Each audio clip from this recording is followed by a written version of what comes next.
Bismillahirrahmanirrahim. Assalamu alaikum dear students. This is your instructor Anisa Nawaz from Department of Physics. This is our fourth lecture from chapter number 1, Measurements. In the previous lectures we have discussed about importance of physics and measurements, SI units, supplementary units, scientific notation, conventions of writing units, errors and uncertainties, and rounding of numbers. Before proceeding to our lecture, let's discuss some important points related to previous lectures.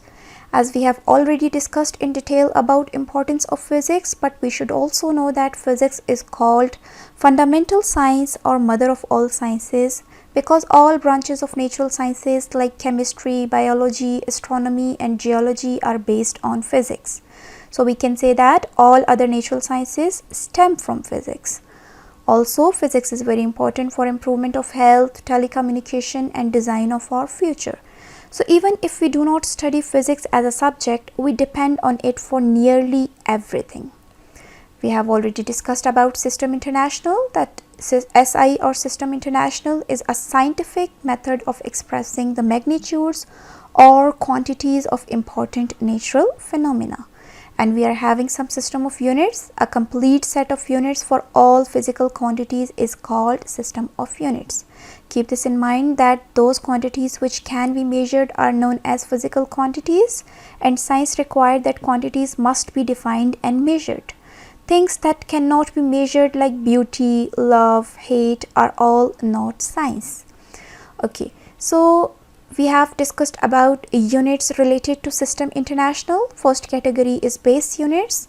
SI includes 7 physical quantities and their corresponding units whose definition is carefully drawn up so that it is unique and provides a sound basis upon which accurate measurements are made. So all 7 base units, they have a unique definition which is not dependent on any other physical quantity, and they are carefully drawn up. Okay, derived units, second category of SI units, a quantity and its unit obtained and developed from base quantities and their respective units without giving any consideration to the directional properties are called derived quantities and its units. So derived units, they are dependent upon base units, derived quantities are dependent upon base quantities, and it doesn't matter from where they are coming. Okay, they are known as derived units. Third category is supplementary unit. Initially, pure geometrical units, radian and steradian, were classified by SI as supplementary units. Okay, but afterwards what happened? CGPM, General Conference on Weights and Measures, in 1995, they did not categorize radian and steradian as supplementary unit, rather they categorized it as derived units. Okay, so now radian and steradian are known as derived units, but we will study them under the section of supplementary units. Okay, so let's discuss some non-SI related units for distance. First one is light year. It is not SI unit, but that is important unit.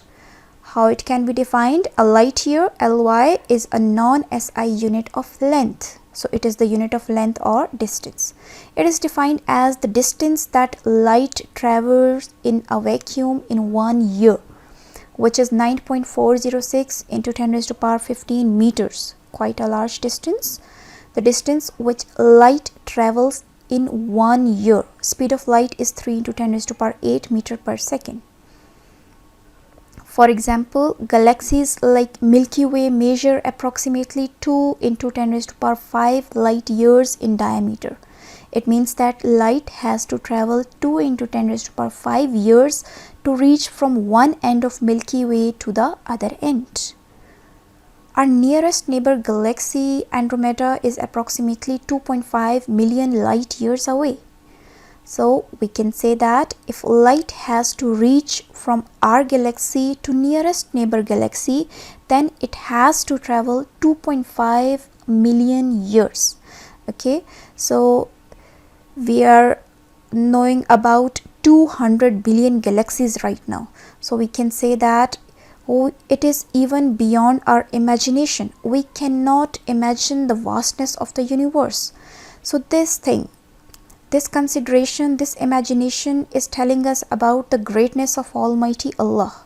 Okay, so physics is also telling us about the presence of Almighty Allah, that even if we cannot imagine the vastness of the universe, then how can we imagine the greatness of Almighty Allah?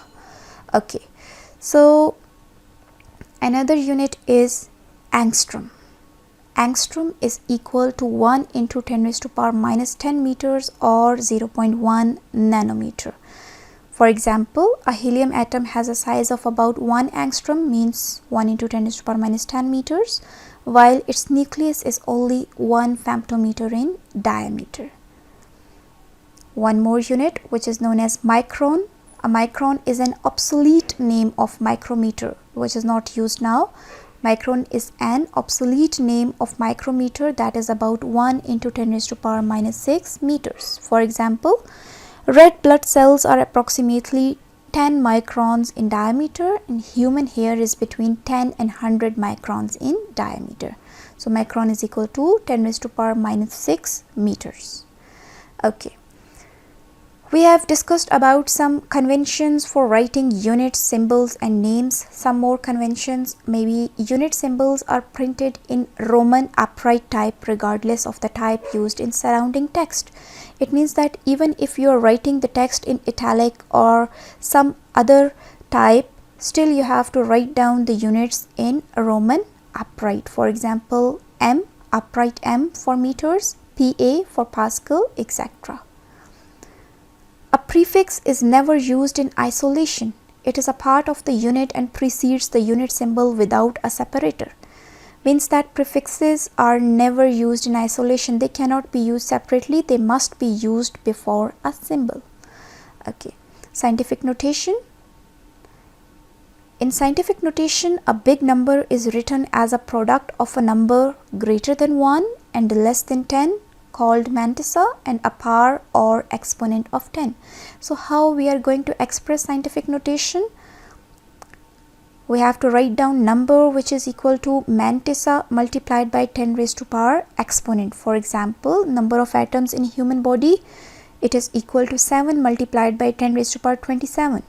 If we are not using scientific notation, then we have to write this number as 7 with 27 zeros. That is very difficult to write. So we are writing it in this form, and in this equation, in this relation, 7 into 10 is power 27, 7 is mantissa and 27 is exponent. Okay. So scientific notation is very important. It is an easy way of writing numbers too big or too small to be written in decimal form. We can easily write a number. And secondly, scientific notation makes it easy to add, subtract, multiply and divide large numbers. How it is making it easy? Let's check it out. As we have already discussed this thing, that number of atoms in human body is equal to 7 into 10 raised to power 27.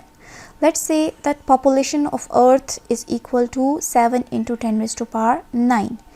If we want to check out number of atoms in bodies of all the people on Earth, then we have to multiply these two factors, number of atoms in human body multiplied by population on Earth. By putting the values, we will get 7 into 10 raised to power 27 multiplied by 7 into 10 raised to power 9. Now, the way of multiplication is that we have to multiply mantissa with mantissa and we have to add the exponents. So we will get the result 49 into 10 raised to power 36. Writing it in the standard form, we will write it as 4.9 into 10 raised to power 37. So we have done this calculation very easily. Otherwise, we have to write down 36 zeros after 49. That will be quite difficult. We have discussed about prefixes to the power of 10. Some more prefixes are iota, decimal multiplier, 10 raised to power 24, and symbol is capital Y, zeta, 10 raised to power 21, symbol capital Z, septo, 10 raised to power minus 21, symbol small z, yocto, 10 raised to power minus 24, and symbol is small y. Okay, so these were the points which we have to discuss about those lectures we have already done. And now we will discuss about significant figures. Okay, so after this lecture, you should be able to explain what are significant figures, some rules of finding significant figures, and some examples related to significant figures.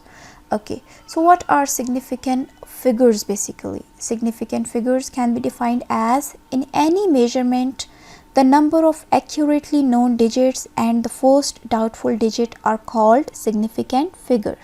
The number of accurately known digits in measurement and the first doubtful digit. These are collectively called significant figures. What does it mean? It means that if we are calculating the length of a pencil with a meter rod, then you can see over here we are sure about 6 centimeters, that the length of pencil is about 6 centimeters, but we are not sure about this point, that whether it is lying at 0.5 or 0.6 or 0.7 or 0.8, whatever. So we can say that we are writing this number as 6.7 centimeter. 6 is accurately known digit, while this 0.7 is the first doubtful digit in this calculation. So this measurement has two significant figures, accurately known digit plus one estimated digit. Okay.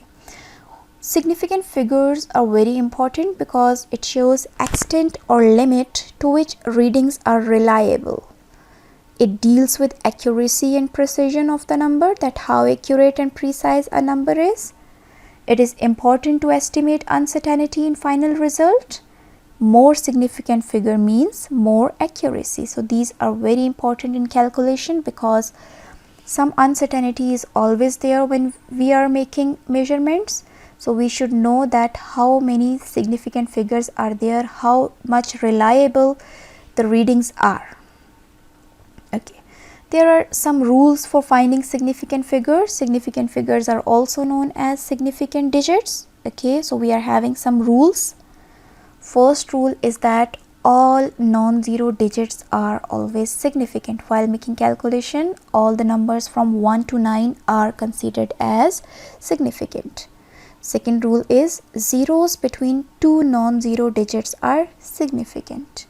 So we are having, if we are having two non-zero digits and 0 are trapped between that, those zeros are significant. Zeros to the left of non-zero digits are not significant. Leading zeros, which are before non-zero digits, they are never significant. Okay, zeros to the right of non-zero digits having a decimal point are significant. Zeros to the right of non-zero digits may or may not be significant. So if we are having a decimal point, then they are significant, but zeros to the right of an integer may or may not be significant depending upon least count of an instrument. So zeros to the right of integer which is not having a decimal point, they may or may not be significant depending upon the least count of an instrument. And last rule is, in scientific notation, figures other than the power of 10 are significant figures. So we are not going to include power of 10 in significant figure. Okay, so in rule number 4, we have discussed about least count. So what is the least count? The smallest value that can be measured accurately by the measuring instrument is called least count. It defines degree of accuracy. For example, least count of meter rod is 0.1 centimeter. It means that it can measure accurately up to 0.1 centimeter and it cannot measure less than that. Least count of vernier caliper is 0.01 centimeter. It cannot measure accurately less than that. Least count of screw gauge is 0.001 centimeter and it cannot measure accurately less than that. So smaller the least count, more accurate the value is. Okay, let's consider an example. If we are having zeros which are before non-zero digits, these leading zeros are not significant. All the non-zero digits, they are significant. In between zeros or trapped zeros are significant. Trailing zeros which are to the right of non-zero digits after the decimal point, they are significant. So except these zeros, all the figures are significant. So we are having 1, 2, 3, 4, 5 significant figures in this numeric value. Let's consider another example. If we are having this value, these non-zero digits, all non-zero digits are significant, all the trapped zeros are significant, and trailing zeros, which are zeros to the right of the number after the decimal, are also significant. So all the digits in this numeric value are significant. So we can say that 10 significant figures are there. Over here, if we are having this value, these leading zeros, they are never significant. So we are having 4 significant figures over here, and zeros which are right to the digit, it depends upon the least count. For example, if least count is 100 or 1000, then these zeros are not significant. How? Let's discuss another example. Consider a measurement 6000 kilogram measured with different instruments. Okay, so if least count is 1 kilogram, then what will happen? Let's check it out step by step. If we are having least count which is 1 kilogram, then 4 significant figures would be there, because in least count we are having 1 digit, so 1 digit is doubtful, rest of the digits are accurately known. So we will say that 4 significant figures are there.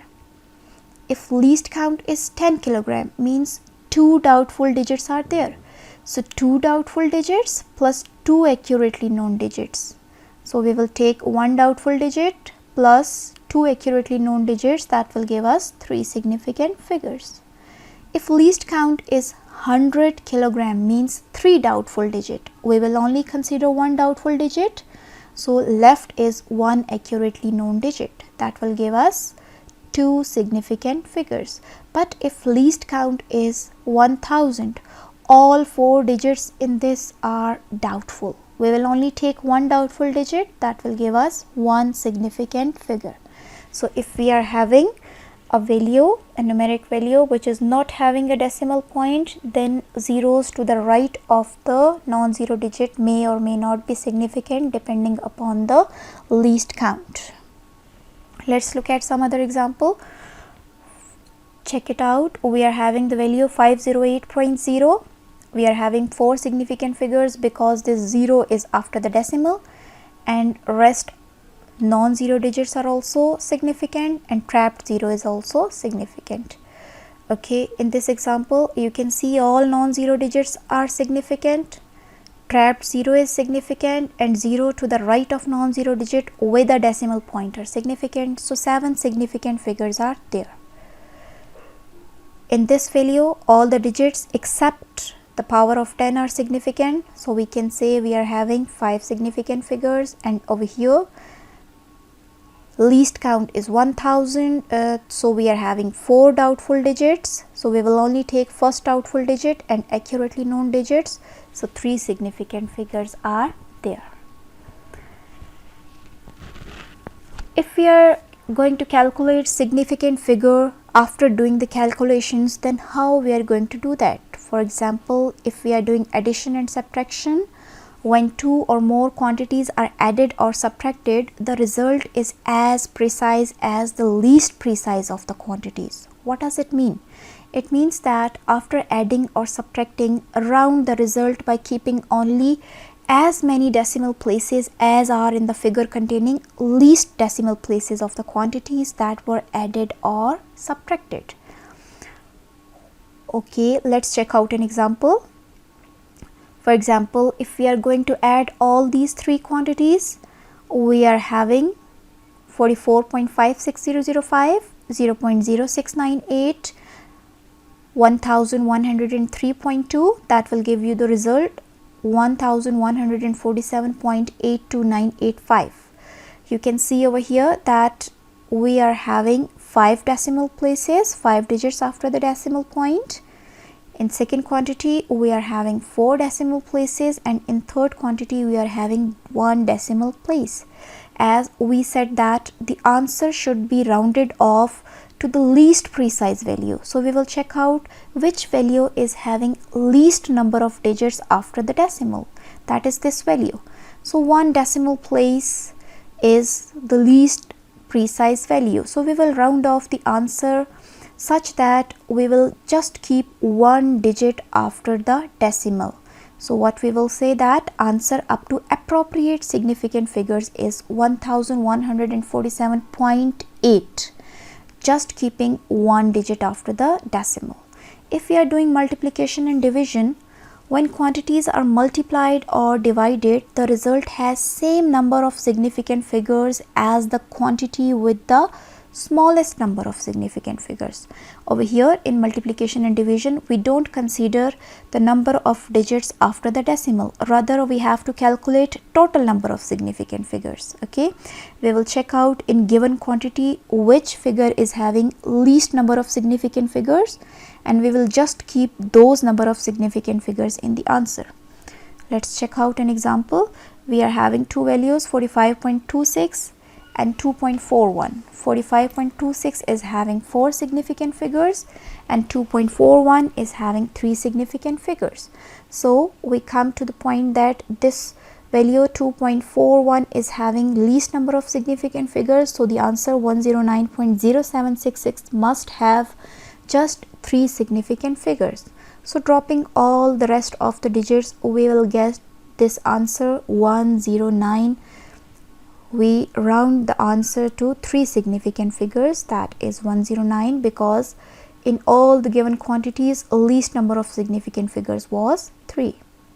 So in addition and subtraction, we have to check out least precise value, and in multiplication and division we have to check out least accurate value.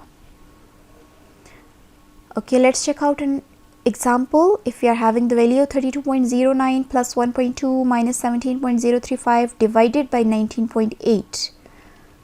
First, let's add these two values. 32.09 plus 1.2, this is equal to 33.29. According to the rules of addition, we should only keep 1 digit after the decimal because least precise value is 1.2, but we are not rounding it off up to this point. What we will do, we will round off the final result only. Okay, don't round off step by step, but just round off the final result. So now we will add 33.29 minus 17.035. This is subtracted, so we will get 16.255, and in the last step we will divide 16.255 with 19.8, which is giving you the result 0.8209595996. Now this is the final result, so here we will round it off up to appropriate number of significant figures. You can see over here that in 16.255 we are having 5 significant figures, and in 19.8 we are having 3 significant figures. According to the rules of division, we should only keep least number of significant figures, which is 3. So answer must be rounded off up to 3 significant figures. So if we are going to keep 3 significant figure, this 0 is not significant, 8 is first significant figure, 2 is second significant figure, and 0 is third significant figure. But according to the rules of rounding off, this 9 will add 1 in this 0. Hence the answer up to 3 significant figure is 0.821. Okay, so we will get 0.821, which is the answer up to accurate number of significant figures. Okay girls, let's do some practice problems. Calculate answers up to appropriate significant figure. We are having 4 problems. First one is adding 2 numbers, then multiplying, then dividing, and then we are having a compound problem. Solve these problems in your registers. Okay, so I would like to end my lecture with this quote: the only way to achieve the impossible is to believe it is possible. Charles Kingsley. So it means that you can achieve whatever you want, you can achieve your goal, but the only way to achieve the impossible is to believe it is possible. So work hard, whatever you want, you can achieve that. For that, you have to believe in it that it is possible. Thank you, girls. That was all for today's lecture.